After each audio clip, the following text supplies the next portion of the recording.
Tudo bem? Então, vamos hoje para mais um vídeo aí, né? Mais um encontro. Essa vai ser a última gravação que eu vou passar para vocês. Como atividade, então, né, o Kant. E junto com essa gravação, eu vou mandar para vocês uma aula de Harvard, como eu comentei no último vídeo, sobre a moral, né? Sobre o problema da crítica da razão pura prática, tá joia? E vou mandar também complementar um vídeo sobre o Hegel e um vídeo que eu fiz, aliás, todos os vídeos que eu fiz sobre Marx, tá? Não precisa trabalhar Hegel nem Marx, fica à disposição, né, de vocês. Eu aconselho que assistam pelo menos o primeiro vídeo do Marx, porque eu falo das influências, o contexto histórico, né? E de repente o último vídeo de Marx, porque daí eu falo do processo do marxismo, né? Como que vai se desenvolver, se desenrolar a leitura de Karl Marx por Lenin, Mao Tse-tung e por aí vai, né? E as críticas, o balanço, né? A respeito do pensamento de Karl Marx, tá joia? Então, a gente falou sobre o contexto histórico, né? A Revolução Científica, nós falamos sobre o racionalismo, né? Descartes, Leibniz, falamos sobre o empirismo, com Locke e Hume, e sobre o iluminismo, sobretudo citando o Rousseau, né? Uma parte Voltaire, né? E o iluminismo alemão, com o Wolff, tá certo? Então agora vamos tentar, né? Eu sei que é difícil, né? Assim, para mim em videoaula, mas tentar falar um pouquinho sobre a solução epistemológica encontrada por Kant a partir da crítica, né? Essa primeira fase, então, que nós vimos de um Kant racionalista, professor de ciência da natureza, de geografia, né? De astronomia, de matemática, muito ligado ao pensamento de Leibniz, de Wolff, né? Essa é a fase pré-crítica. O que seria a fase crítica? Que vai dar nome e título às suas principais obras, a Crítica da Razão Pura, Crítica da Razão Pura Prática e a Crítica do Juízo Estético. Depois a Crítica da Religião e a Crítica do Direito, que seria a Paz Perpétua, né? Então, o que seria a crítica? Seria uma posição filosófica para colocar a própria razão em juízo diante de um tribunal para descobrir quais seriam as faculdades, as reais capacidades da razão especulativa. Então, por conceito, nós temos 3 definições de criticismo ou de crítica. Primeiro, como formulação crítica do problema filosófico, condenação da metafísica, né, e a questão dos limites da razão humana, que foram colocados sobretudo em Hume. Então, a crítica do problema filosófico à metafísica, que é justamente o início do prefácio da obra da Crítica da Razão Pura. Kant se faz a pergunta: é possível ainda acreditar que existe a metafísica? Então essa é a primeira definição de crítica. A segunda é a crítica das ciências e atividades humanas em geral.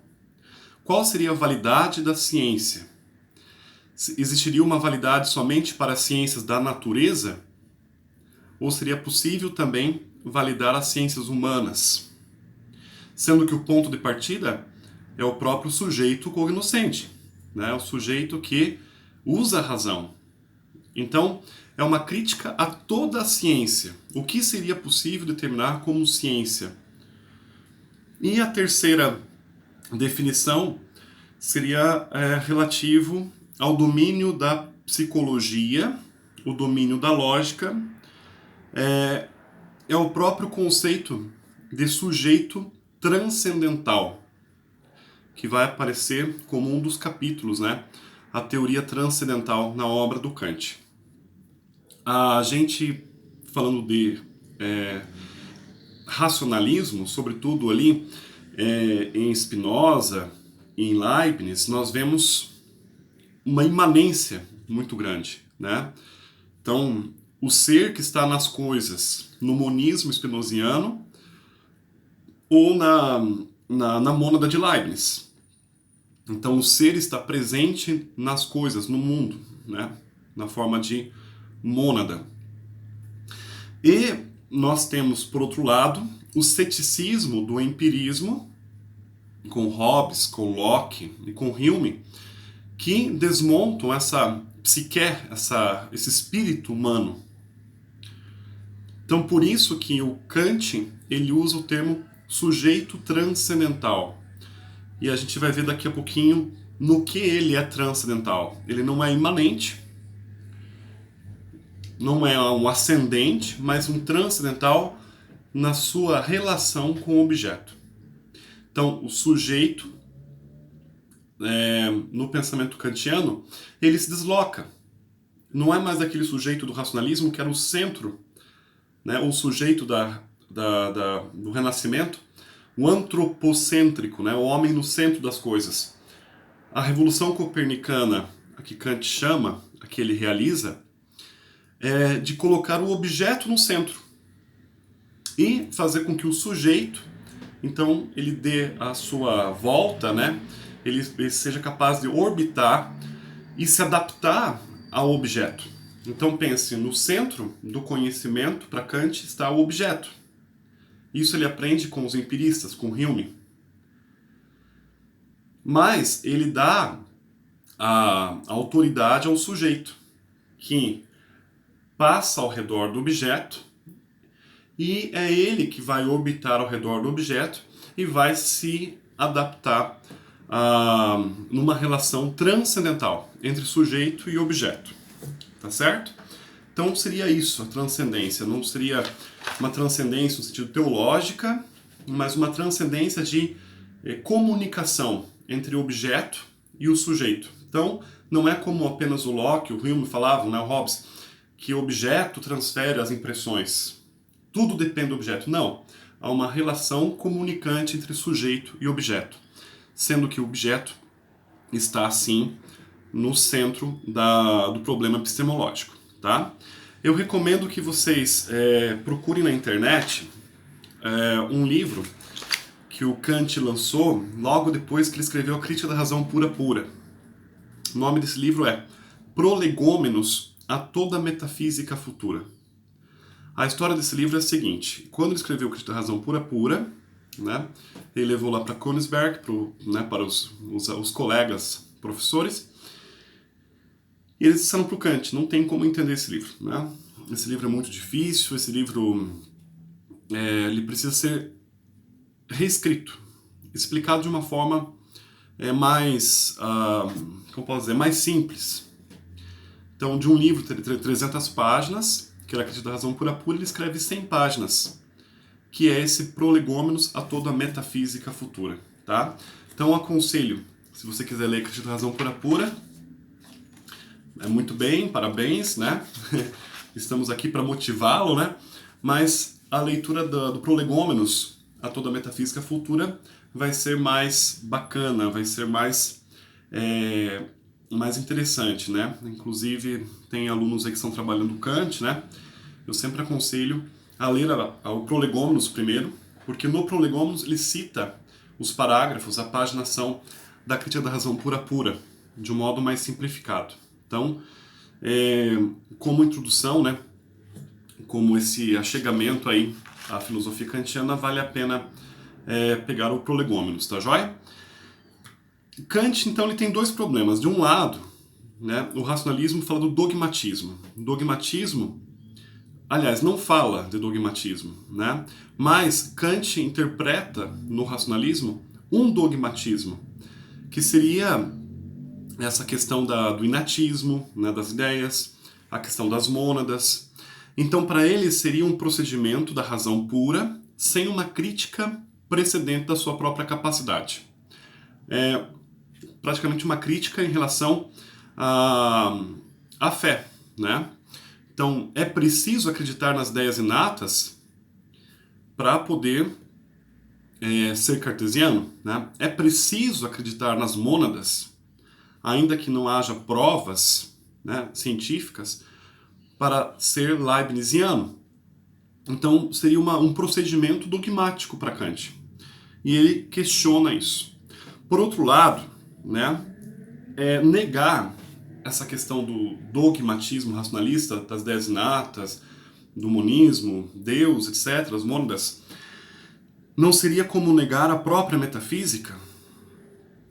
Então, o que o Kant faz, ele retira do conceito de metafísica o conceito de teodiceia e o conceito de ontologia que nós encontramos nos racionalistas.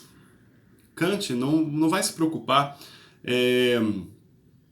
em fazer teologia, mas ele dá uma outra fachada, uma outra definição geral para o conceito de metafísica, no sujeito transcendental. Então a metafísica estaria relacionada somente ao próprio sujeito que tem a razão. E aí ele vai ver, né, com as formas, né, do intelecto, as categorias e etc., que é o que a gente vai falar daqui a pouco. Então, o problema é esse. De um lado, o dogmatismo, de outro lado, um ceticismo em relação à razão, né, ao sujeito, né, que é o problema dos empiristas. Como era importante falar no último vídeo, né, a epistemologia kantiana traz para a gente o sentido e o intelecto como formas da sensibilidade e as categorias, e aí a dedução transcendental. Dedução como processo dessa comunicação entre sujeito e objeto. Como o Descartes afirmava, eu tive que retomar isso, né, no último vídeo, o juízo, né, claro e evidente cartesiano é importante para Descartes, enquanto ele tem a sua exatidão, a sua lógica matemática. Tá joia? Então, ele valoriza o cartesianismo enquanto lógica matemática. Por outro lado, ele valoriza no empirismo, em Locke, em Hume, sobretudo, as bases científicas do conhecimento. Então, bases essas que são de ciências sensíveis. Então, aqui estão as duas formas de conhecimento, né, para o Kant. De um lado, temos o intelecto com clareza, evidência, lógica matemática, e de outro lado, temos os sentidos. Tá? É a reunião do racionalismo com o empirismo. Então, intelecto mais sentidos. Em seguida, ele vai tratar da teoria dos juízos. Ele vai fazer uma interpretação, uma leitura do que de como que os racionalistas e os empiristas chegam a proferir, né, a identificar aquilo que é conhecimento, ou que é resultado do conhecimento. Então, de um lado, nós temos no racionalismo o conceito de a priori, separado, a priori. E para o empirismo, temos o conceito de a posteriori, tá? O que é a priori ou a posteriori? A priori é o que vem antes, a posteriori é o que vem depois. Bom, o marco entre o a priori e o a posteriori é a experiência. É quando intelecto e sentido, que são as formas do entendimento humano para Kant, no sujeito transcendental, que é sujeito relacionado ao objeto, tem então o encontro, né, a lua de mel do conhecimento, que seria a experiência, tá joia? Ainda continuando sobre a teoria dos juízos, né? Então, a priori e a posteriori, Kant diz que o primeiro tipo de juízo, a priori, tem um defeito entre os racionalistas, porque ele seria um tipo de juízo analítico a priori.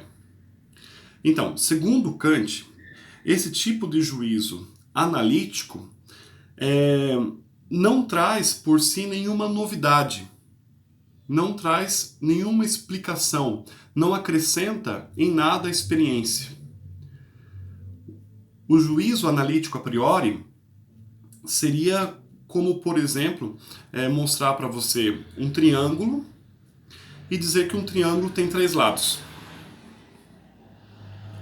Não há nada de novo em relação a isso.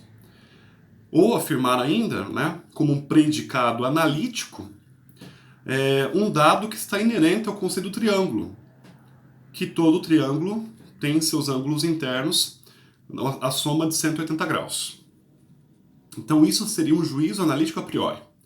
Então Kant ele questiona no racionalismo essa postura de explicar o que já é explicável pelo próprio conceito. Ou seja, não trazendo nada de novo, nada a acrescentar. Do lado dos empiristas, ao posteriori, o Kant fala do juízo sintético a posteriori. Então, na palavra sintética, nós temos síntese. Então, a experiência que para Kant, se não levar em consideração o sujeito, ela é incerta. Por isso que ele vai tratar do sujeito transcendental e das categorias e as formas, né, essa comunicação do intelecto e sentido.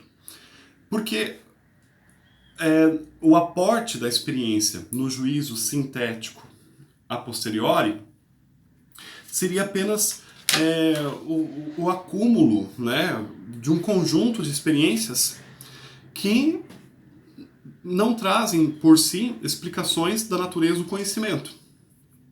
Então seria como a gente falar de um triângulo amarelo. Vamos imaginar assim, né? Falei de triângulo agora há pouco sobre juízo analítico a priori. Então vamos pensar triângulo amarelo. Diga isso para uma criança, né? Olha, vamos desenhar um triângulo amarelo. Então a criança, ela tem um contato com o triângulo, tem contato com a cor amarela, mas ela não sabe se o amarelo é a cor primária, ela não sabe que o triângulo tem a soma dos ângulos em 180 graus, ela não sabe se o triângulo tem 3 lados. Ou seja, seria chegar a um contato com o conhecimento a posteriori, ou seja, depois da experiência, mas sem saber explicar como que o sujeito, aí entra o intelecto, ele apreendeu, né, ou teve a impressão dos sentidos. Está vendo a relação? Então, sujeito transcendental é intelecto e sentidos. Aqui está a grande contribuição do Kant. Ele consegue unir racionalismo, intelecto e empirismo, sentidos, juntando então os dois tipos de juízos. Ele pega o juízo analítico a priori, tira o analítico, pega o juízo sintético a posteriori, tira o posteriori, pega o sintético e estabelece então que o juízo crítico para se chegar à validade do conhecimento é aquele que é juízo sintético a priori. Uau, o que significa isso, né? Juízo sintético a priori. Então, seria delegar ao sujeito transcendental a capacidade de apreender a experiência mesmo a priori. Olha só, o Kant nunca saiu de Königsberg, né? Naquela cidadezinha alemã. Ele não foi para a Lua, mas dava aula sobre a Lua. Ele não foi para a Índia, mas dava aula sobre geografia da Índia. Ele não tinha um laboratório em casa, tinha uma biblioteca. Então, o que ele diz? Ele diz assim: você não precisa ser completamente racionalista porque não está agregando nada. Está repetindo enciclopédia, né? Está sendo verborrágico, repetindo. É como escrever algo no plágio, né? Está repetindo. Você também não precisa ser empirista, né? Naquele sentido de Locke e Hume, de um ceticismo radical, né? Nós vimos isso sobretudo em Hume, que tem que ser feita a experiência, porque toda a experiência é mais forte do que a ideia, né? A impressão ela é mais importante do que a memória, que seria a ideia simples, complexa, etc., né? Então o Kant ele acredita que, pelo juízo sintético, agrega-se conhecimento. como agora está agregando algum conhecimento. E agrega isso a priori, antes mesmo de passar pela experiência. Depois você pode comprovar na experiência, mas não necessariamente você precisa passar pela experiência para chegar a um juízo verdadeiro, claro, evidente, como dizia o Descartes, lógico, matemático, dependendo da experiência. Ok? Então, Kant ele restabelece ao sujeito transcendental a sua capacidade de conhecer as coisas sem ser totalmente dependente do objeto. Claro, a relação sujeito e objeto é importante, o objeto está no centro. Mas eu posso conhecer o objeto por meio do juízo, ou seja, por meio do ensinamento, por meio da razão, né? Por meio de uma leitura, por meio da minha contemplação ou da minha razão especulativa. Então ele denomina como transcendental todo conhecimento que em geral se ocupa não tanto com objetos. E aqui está o tchan, mas com o nosso modo de conhecimento de objetos. Tchan, é isso.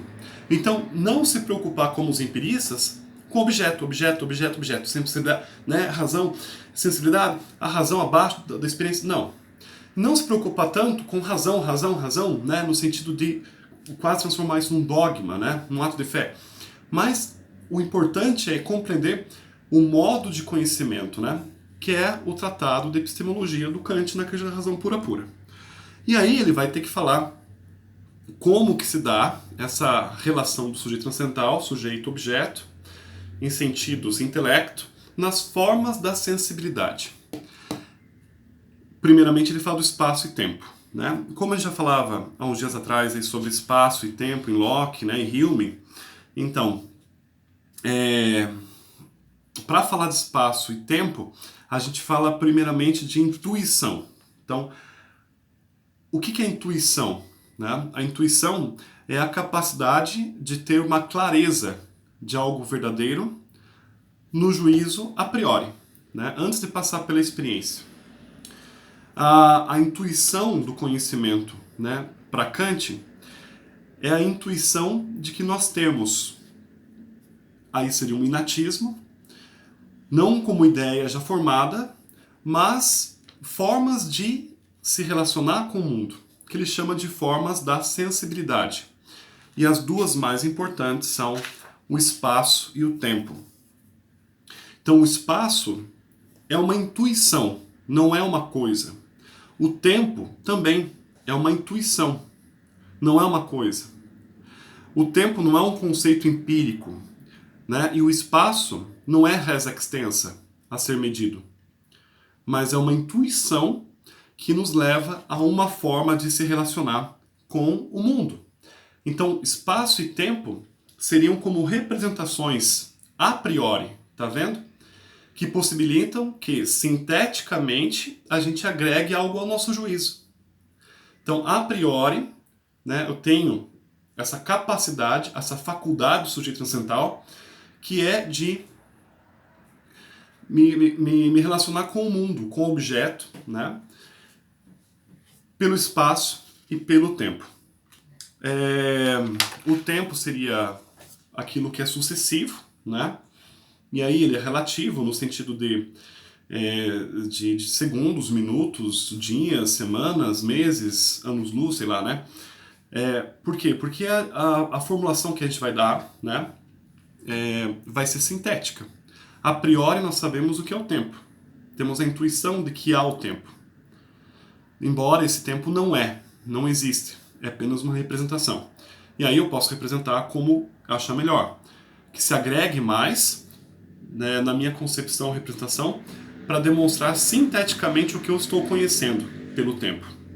Da mesma forma, o espaço. Né? Então eu posso falar de quilômetros, posso falar de jardas, eu posso falar, sei lá, né? Mas é uma intuição que eu tenho, tá? É uma intuição do objeto, e a priori. E aí, sinteticamente, eu posso chamar isso de quilômetros, de metros, de, sei lá, né? Então, o tempo e o espaço não são coisas, mas são como óculos que nós vestimos para olhar e perceber o mundo, para dar a volta, orbitar em relação ao objeto. Tá vendo? Então não adianta ter objeto e não adianta ter sujeito se não há esse vínculo transcendental que se dá pela razão, né? E essas faculdades de tempo e espaço. Aqui Kant retoma a lógica aristotélica, que foi tão criticada, né? Depois do fim da escolástica, né? Nós vimos aí o Bacon, Descartes, né? Todo mundo sentando a lenha na escolástica, né? E o Kant retoma o conceito do órgão, das categorias, que seria, para a lógica aristotélica, a substância revestida nas suas determinações. Então, a substância, o ser, que se dá a conhecer, né? Em relação sei lá, a quantidade, a qualidade, ao movimento e por aí vai, né? O Kant retira essa paginação, né, essa fantasia de qualidade ou determinação da substância, mas ele transforma em linguagem metafísica as categorias aristotélicas numa forma de observação metodológica do sujeito transcendental. Então ele tira das categorias aristotélicas o conceito de substância para aplicá-las como forma de sensibilidade, como espaço e como tempo.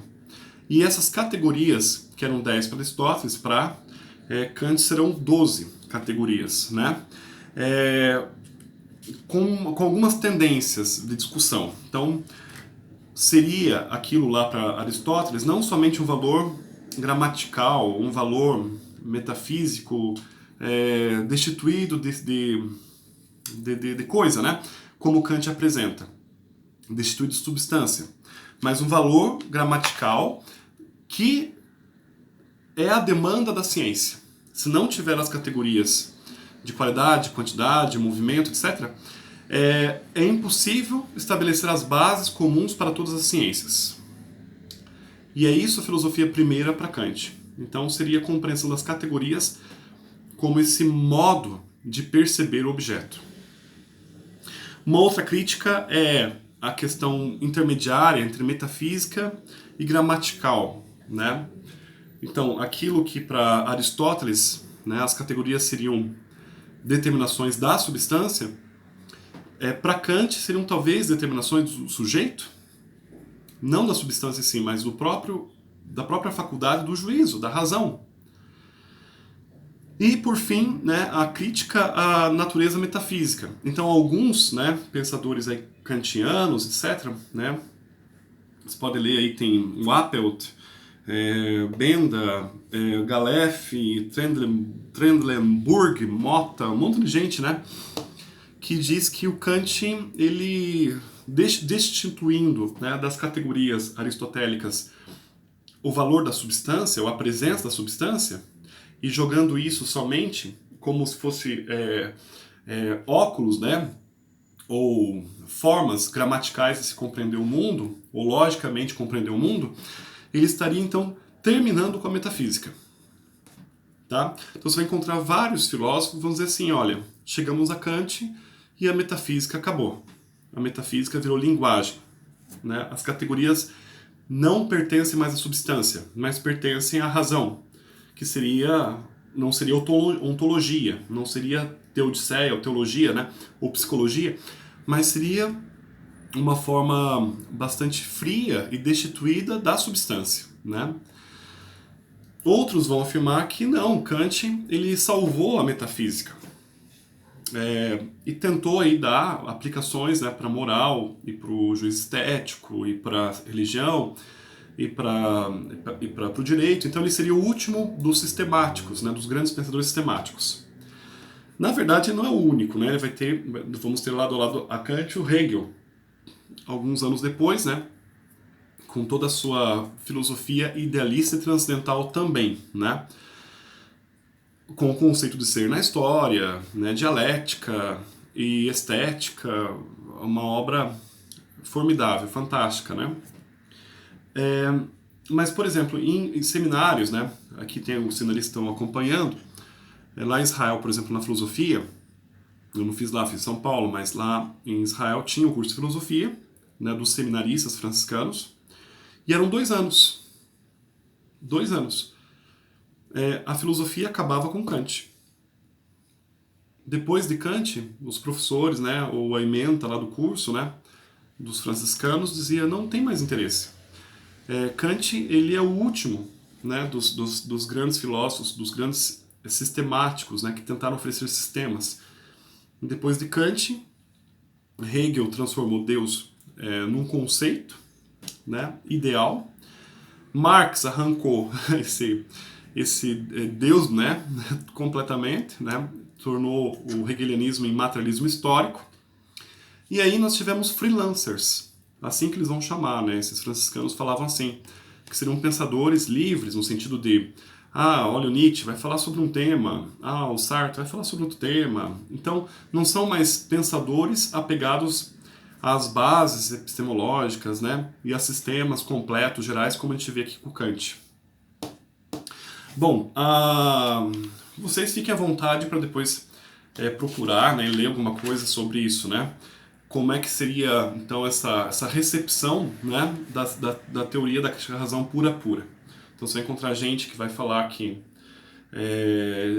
transformou a metafísica em gramática, tem gente que vai falar que ele não, transformou a metafísica e tirou da substância, mas aplicou no sujeito, e tem gente que vai falar que ele acabou com a metafísica de vez, né? Bom, para Kant, as categorias constituem, então, as regras do pensamento, tá joia? E nos propiciam as condições para que os objetos venham a ser pensados. Então seriam condições, né? Regras. Kant chama de regras transcendentais ou metafísicas, não necessariamente gramaticais, eu não vejo assim, né? Mas, bom, eu não vou continuar, tá? Vou deixar por aqui. Último tema é a dedução transcendental, né? Então, o que é dedução transcendental? Como se deduzem, então, os juízos? Diante da multiplicidade de fenômenos, aqui é um termo muito importante, porque depois a gente vai ter aí a pessoal da fenomenologia, né? Diante da multiplicidade de fenômenos, o fenômeno é aquilo que se destaca, que aparece ao ser. Isso se dá por meio da experiência. E é possível também conhecer a experiência por meio do juízo sintético a priori. Então não preciso passar necessariamente pela experiência. Eu não preciso ir à Lua para saber que a Lua está lá, né? Ou ela existe. Não preciso ter um binóculo em casa para comprar um atlas, sei lá, geográfico, né? E aprender, né, sobre o formato da Lua, né? E sei lá, seus acidentes, né?